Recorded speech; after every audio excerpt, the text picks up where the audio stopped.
Antes de mergulhar nesta história incrível, considere se inscrever no canal e ativar o sininho.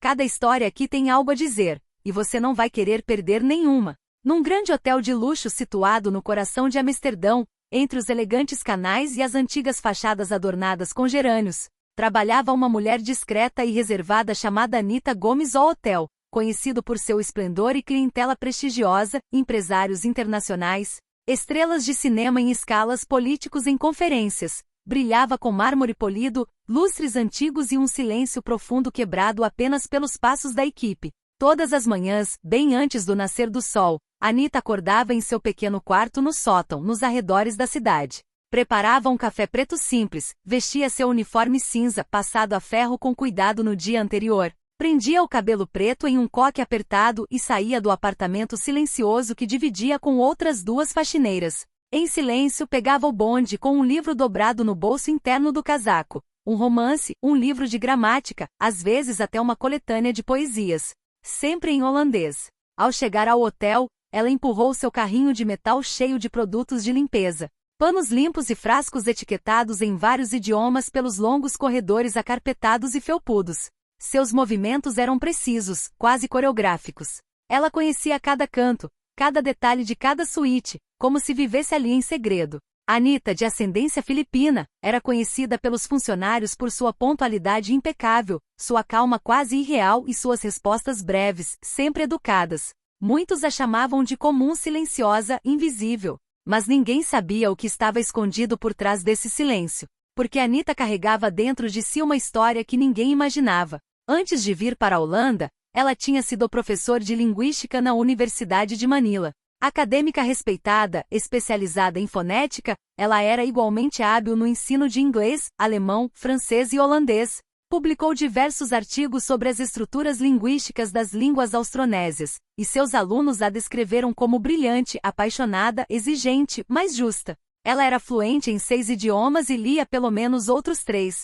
O holandês nunca fizera parte de seu currículo formal. Ela aprenderá sozinha, fascinada pela musicalidade áspera da língua, que descobrira um dia em uma antiga coletânea de contos traduzidos.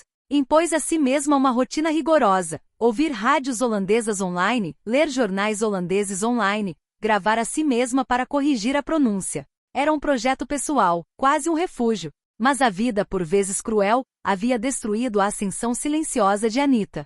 Um divórcio inesperado e destrutivo custou-lhe não apenas sua casa, mas também sua reputação. Seu ex-marido, um advogado influente, fez acusações caluniosas que lhe custaram um emprego. Ao mesmo tempo, seu pai adoeceu gravemente, e os custosos tratamentos médicos esgotaram suas economias.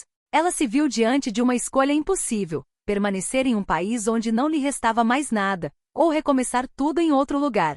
Desolada, ela voou para a Holanda, atraída por histórias de trabalho estável, ainda que modesto, por lá. Conseguiu um emprego como camareira em um hotel de luxo, muito abaixo de suas qualificações. Não por fraqueza, por dever. Ela teve que enviar dinheiro para a mãe, cuidar do pai e sustentar a irmã mais nova nas Filipinas. E assim, todos os dias, essa mulher culta limpava pias de mármore, esvaziava latas de lixo de milionários e arrumava quartos cujos ocupantes nunca se lembravam dela. Mas todas as noites, depois do trabalho, ela voltava para casa, abria seu livro de holandês e silenciosamente retomava sua conversa com o mundo que havia deixado para trás. O que ela ainda não sabia era que este mundo não ouviria falar dela pela última vez. Numa manhã cinzenta de inverno, enquanto o céu de Amsterdã parecia oscilar entre chuva e neblina, Anita subiu lentamente os degraus que levavam ao último andar do hotel.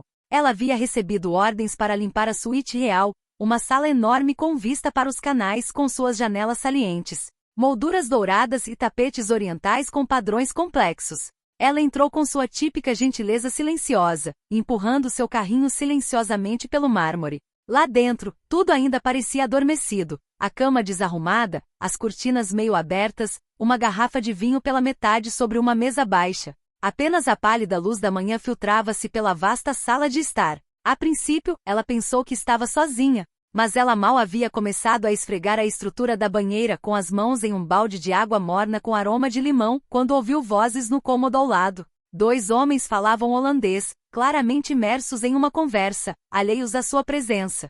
Ela rapidamente reconheceu as vozes, uma grave e segura, pertencia a um homem que a equipe apenas chamava de a Chama, por sua influência ardente nos círculos econômicos. Tratava-se de Hendrik van Dalen, um nome que na Holanda fez os mercados tremerem.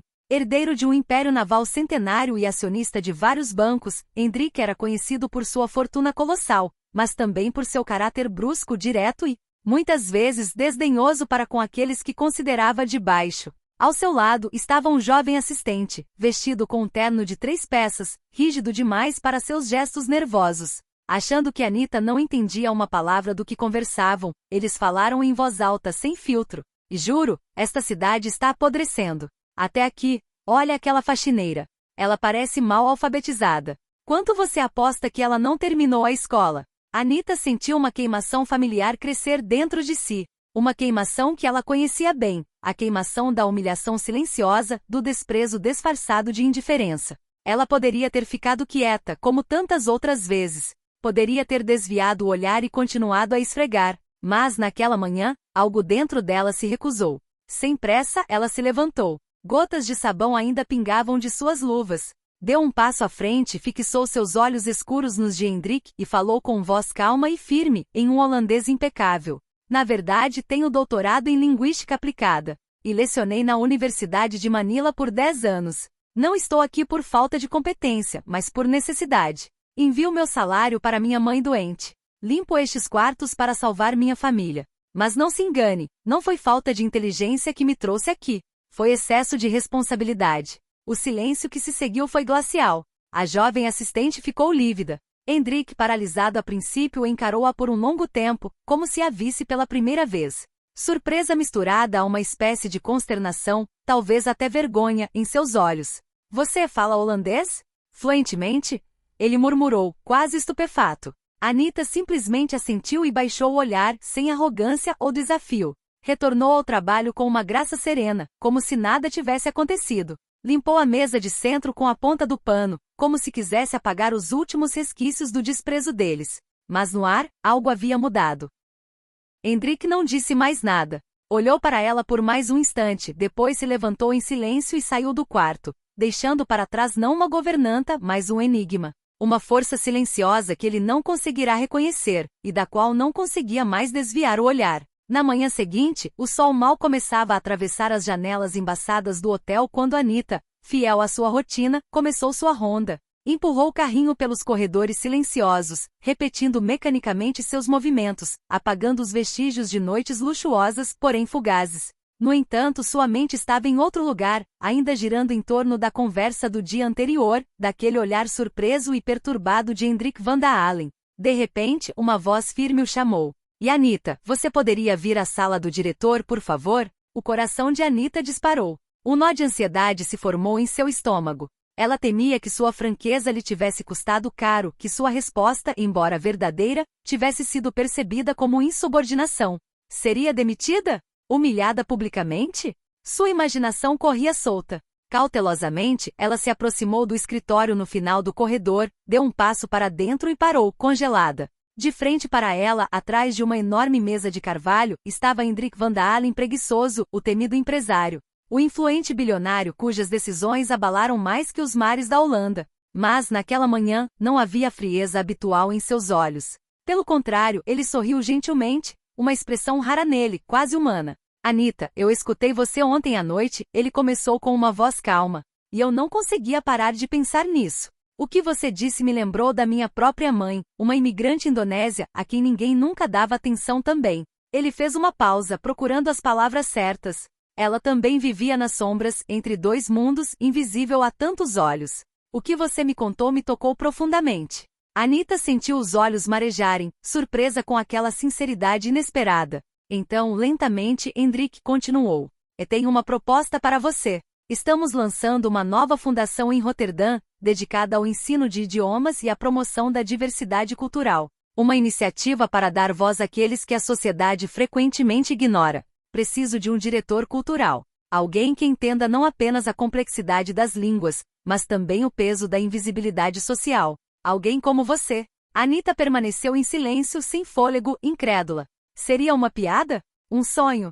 Ela queria rir, chorar e se levantar para agradecer aquele homem que num instante havia virado sua vida de cabeça para baixo. Mas não foi nenhuma. Ela tinha acabado de receber uma oportunidade única, uma porta aberta para um futuro que ela pensava estar fechado para sempre. Na segunda-feira seguinte, Anita entrou em um mundo completamente diferente. Não mais corredores longos e silenciosos onde seus passos mal ecoavam, mas um escritório moderno e iluminado localizado na orla do movimentado porto de Roterdã. Atrás das enormes janelas salientes, guindastes gigantes içavam contêineres enormes, símbolos do comércio internacional, do movimento e dos encontros culturais. Sentada diante dessa vista inspiradora, Anita finalmente teve seu contrato oficial em mãos. Ela foi nomeada gerente de diversidade linguística na Fundação Van da Allen. Um título de prestígio, mas acima de tudo uma missão significativa.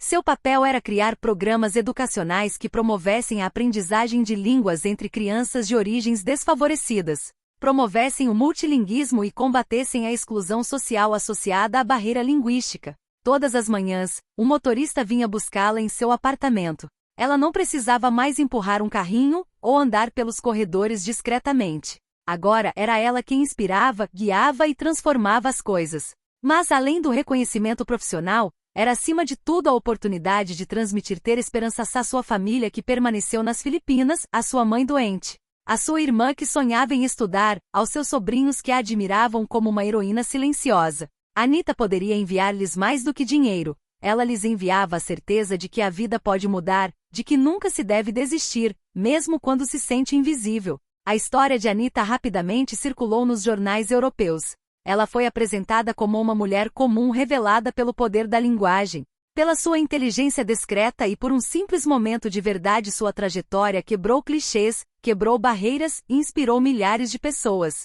Certa noite, durante uma entrevista na televisão, perguntaram a ela como se sentia ao ouvir aqueles homens julgá-la tão duramente. Anita sorriu suavemente, como se estivesse pensando no dia em que tudo mudou. Às vezes é preciso deixar as pessoas falarem. Ela respondeu calmamente, até que percebam que julgaram mal. Mas para isso é preciso falar a língua delas. Literalmente e simbolicamente. Essas palavras simples ressoaram como uma lição de vida, um convite à paciência, ao respeito e ao poder da comunicação. Porque no fim das contas, não é só através das palavras que mudamos a forma como os outros nos olham, mas sim através da capacidade de ser ouvido, compreendido e reconhecido.